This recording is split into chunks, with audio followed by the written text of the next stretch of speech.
దేశవ్యాప్తంగా ఎన్నికల వ్యవస్థలో పెను మార్పులు తీసుకొస్తున్న ఎస్ఐఆర్కి సంబంధించిన చర్చ తెలుగు నేల మీద కూడా మొదలైంది. ఆంధ్రప్రదేశ్, తెలంగాణలో ఈ ఎస్ఐఆర్ ప్రక్రియ ప్రారంభం కాబోతుంది.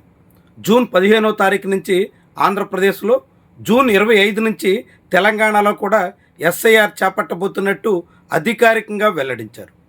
అసలు ఎస్ఐఆర్ ఎందుకు చేస్తున్నారు? దీని ప్రక్రియ ఎలా ఉంటుంది? ఓటర్లు ఎవరేం చేయాలి? ఈ వీడియోలో తెలుసుకుందాం. ఎస్ఐఆర్ పేరుతో కేంద్ర ఎన్నికల సంఘం దేశవ్యాప్తంగా ఓటర్ల జాబితాను సమగ్రంగా రూపొందించే ప్రయత్నం చేస్తున్నాం అని చెప్తుంది. అనర్హులను, చనిపోయినటువంటి వాళ్లను, దీర్ఘకాలంగా వలస వెళ్ళిపోయినటువంటి వాళ్లను ఓటర్ల జాబితా నుంచి తొలగించి పూర్తి స్థాయిలో పగడ్బందీగా ఓటర్ల జాబితా రూపొందించడం కోసమే ఎస్ఐఆర్ అంటూ ఎన్నికల సంఘం చెబుతోంది. దాని మీద చాలా రకాల రాజకీయ వాదనలు ఉన్నాయి.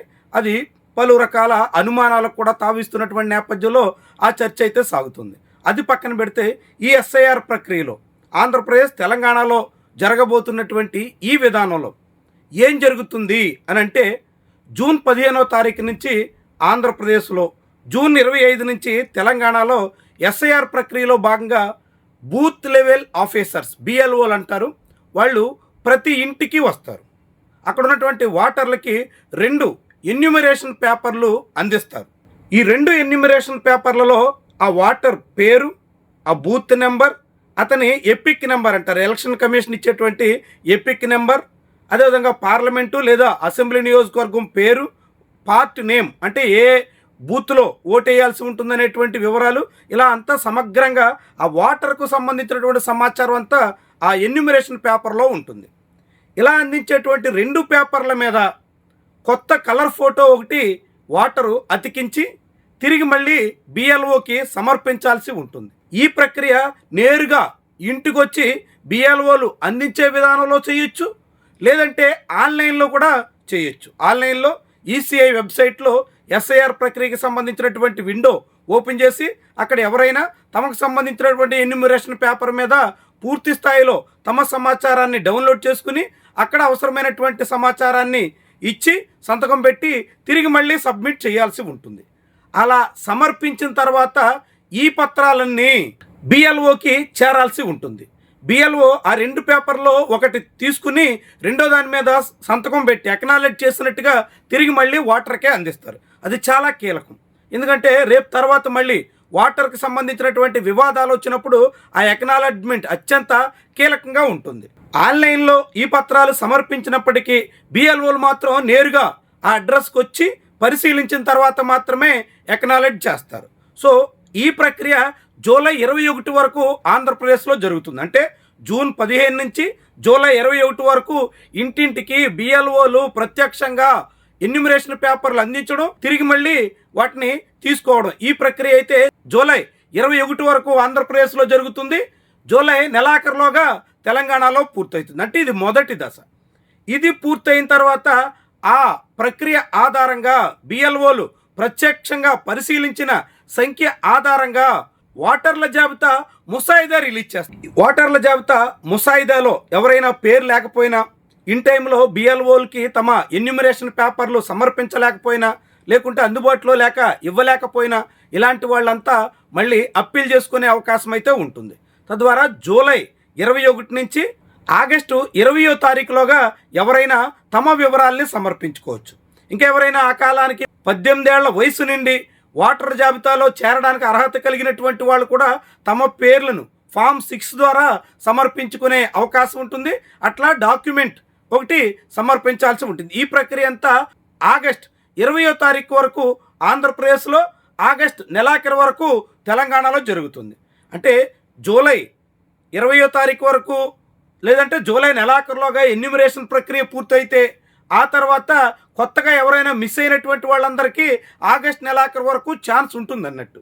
ఈ ప్రక్రియలో ఎవరైనా అనర్హులు ఉన్నారు కాకుంటే వాళ్ళ ఇంట్లో ఓటర్లు చనిపోయారు అనుకుంటే ఫామ్ 7 కూడా సమర్పించడానికి ఆగస్టులోగా అవకాశం ఉంటుంది. అది పూర్తయిన తర్వాత అసలైన ప్రక్రియ మొదలవుతుంది. ఆ ముసాయిదా ఓటర్ల లిస్టులో పేరు లేకపోతే, ఎవరైనా ఓటరు తమ ఎన్యూమరేషన్ పత్రాలు సమర్పించక, లేకుంటే ఆ ఓటర్ మీద బిఎల్ఓకి అనుమానాలు వచ్చి కాకుంటే అతను ఓటరుగా అర్హుడు కాదనేటువంటి అభిప్రాయానికి వచ్చి ఇలాంటి అనేక కారణాలతో కొంతమంది పేర్లు మిస్ అయ్యేదానికి అవకాశం ఉంటుంది. ఇదే అనేక రాష్ట్రాల్లో వివాదానికి కారణమైంది. ఏకంగా సుప్రీంకోర్టు వరకు పలు కేసులు దారితీయడానికి ఆస్కారం ఇచ్చింది. ఇలాంటి పరిస్థితి వస్తే అందుకు తగ్గట్టుగా అక్నాలెడ్జ్మెంట్తో పాటు ఆ తర్వాత ఈఆర్ఓ, ఏఈఆర్ఓ, బిఎల్ఓల పైన ఉన్నటువంటి అధికారులు ఉంటారు. ఆ అధికారులకి అనేక రకాల పత్రాలు సమర్పించాల్సి ఉంటుంది. కరెంటు బిల్లు లాంటివి అంగీకరించబోరు, పాన్ కార్డు లాంటివి అక్కడ అంగీకారయోగ్యం కాదు అనేటువంటి వివరాలని ఇప్పటికే అధికారికంగా స్పష్టం చేశారు.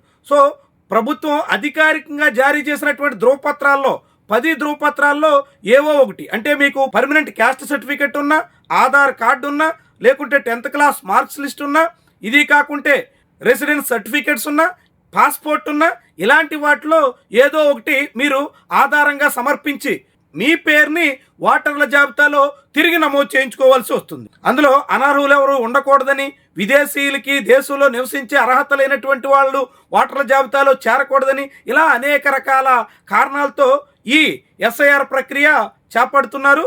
అలాంటి జాబితాలో మీరెవరైనా పేరు మిస్ అయితే సెకండ్ ఫేజ్లో ముసాయిదా జాబితాలో పేరు చూసుకుని లేనప్పుడు మాత్రం ఖచ్చితంగా అప్పీల్ చేసుకోవాల్సి వస్తుంది.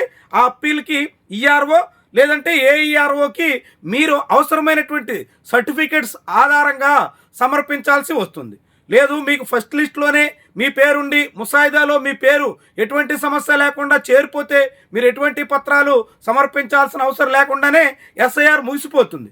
అలా కాకుండా అభ్యంతరాలు వచ్చినటువంటి వాళ్ళకి, ఎవరైనా పేరు లిస్టులో చేరినటువంటి వాళ్ళకి, ఈ జాబితాలో ఉన్నటువంటి వాళ్ళు మాత్రం అధికారికంగా సర్టిఫికేట్ సమర్పించాల్సి ఉంటుంది. సెప్టెంబర్ 18వ తారీఖు వరకు అవకాశం ఉంటుంది. ఎవరైనా సరే తమ పేరు ఎన్యూమరేషన్ పేపర్లు చేరలేదు, ఇలా అనేక కారణాలతో మిస్ అయ్యామని అనుకుంటే జూలై 21 నుంచి సెప్టెంబర్ 18లోగా మీ పేర్లన్నీ ఎన్రోల్ చేయించుకునే అవకాశం ఉంటుంది. ఫైనల్గా ఆంధ్రప్రదేశ్లో సెప్టెంబర్ 22వ తారీఖున ఫైనల్ ఓటర్ లిస్ట్ వస్తుంది. అందులో ఉన్నటువంటి వాళ్ళు మాత్రమే ఓటర్లు అవుతారు. అదే ఫైనల్గా ఎస్ఐఆర్ ఫైనల్ చేసినటువంటి లిస్ట్గా మారుతుంది. ఇది తెలంగాణలో అయితే సెప్టెంబర్ నెలాఖరు నాటికి అది రిలీజ్ చేస్తారు. ఇట్లా 2 రాష్ట్రాల్లో ఎస్ఐఆర్ ప్రక్రియ జరుగుతోంది కాబట్టి ఎస్ఐఆర్లో మీ పేరు 2 చోట్లున్న తొలగిస్తారు. దీర్ఘకాలం పాటు వలస వెళ్ళిపోయి నివాసం లేకపోయినా తొలగిస్తారు. మరణించినటువంటి వాళ్ళ పేర్లు తొలగిస్తారు. అర్హత లేకుండా తగిన ఆధారాలు చూపించలేనటువంటి పేర్లు కూడా తొలగించేదానికి అవకాశం ఉంటుంది. ఇక్కడే రాజకీయంగా ఎక్కువ ఇతర పార్టీలు అనేటువంటి పేరుతో తొలగించే ప్రయత్నం జరుగుతుందనేటువంటి ఆందోళన ఉంది. కాబట్టి ఈ ఎస్ఐఆర్ ప్రక్రియ మీద అందరూ జాగ్రత్తలు పాటిస్తూ తమ పేరు ఓటర్ల జాబితాలో ఉండేలా చూసుకోవాల్సినటువంటి బాధ్యత అయితే ఉంటుంది.